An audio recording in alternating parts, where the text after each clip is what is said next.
Salut à tous et bienvenue sur cette nouvelle vidéo.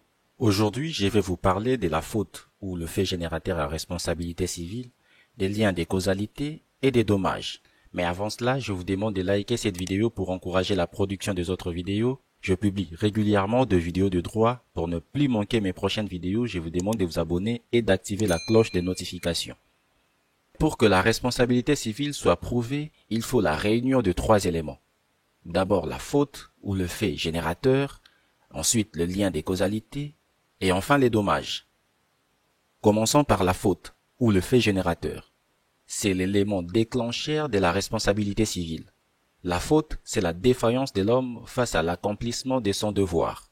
Elle peut être selon les cas intentionnels ou dolosives, c'est-à-dire les délits, et non intentionnels, c'est-à-dire quasi-délits, par commission et par omission. Pour que les dommages soient indemnisés, la personne lésée doit prouver la faute génératrice du dommage.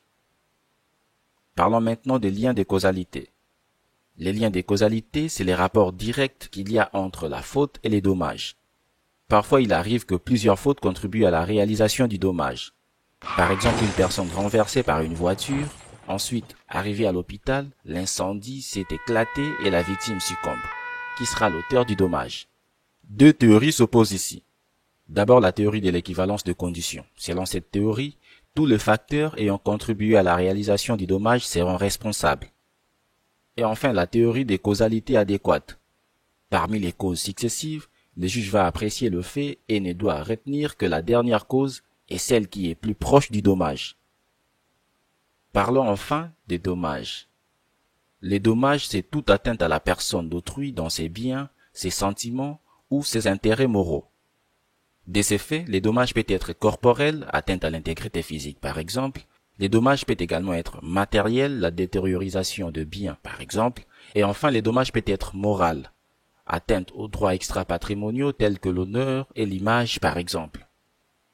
Pour que le dommage soit réparable, il faut qu'il soit licite, direct, personnel, certain et réel. Merci d'avoir regardé cette vidéo jusqu'à la fin. Si elle vous a plu, n'hésitez pas de la liker et de la partager avec votre entourage. Abonnez-vous si cela n'a pas encore été le cas. Si vous avez le temps, je vous prie de regarder notre dernière vidéo en cliquant ici ou de regarder une vidéo aléatoire en cliquant ici. Quant à moi, je vous dis à très bientôt.